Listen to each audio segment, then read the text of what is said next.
Díky CIA máme v centrální oblasti Tichého oceánu jednu z našich tajných a velmi dobře vyzbrojených základen.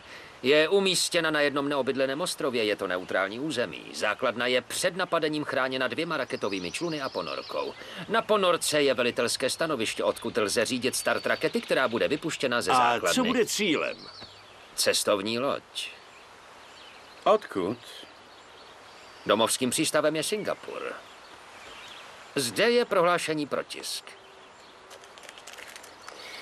Dle nejnovějších zpráv Ministerstva obrany USA zasáhla sovětská okřídlená raketa dlouhého doletu s obvyklou náloží civilní cestovní loď plující ze San Diega do Singapuru. Ti, které se podařilo zachránit, vypovídali, že nedlouho před katastrofou zahlédli z paluby periskop ponorky.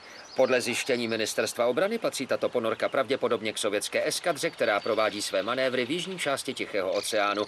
Odborníci předpokládají, že Rusko zde má rozmístěny pozice atomových ponorek ozbrojených okřídlenými raketami se zvýšeným doletem. Odborníci tvrdí, že ruské rakety mohou klidně zasáhnout přístavy Ameriky a Japonska. V centrální části Tichého oceánu byla vybudována jedna z našich tajných raketových základen.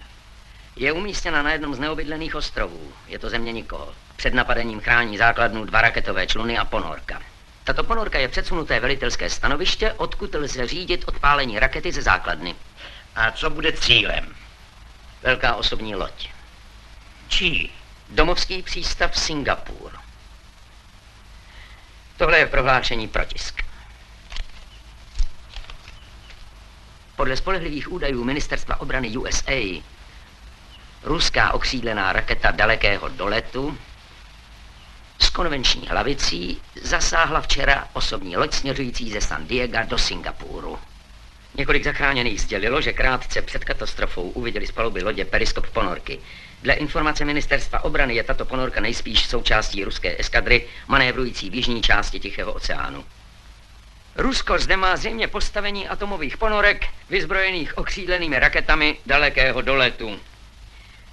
Takže jejich rakety mohou kdykoliv zasáhnout největší americké přístavy.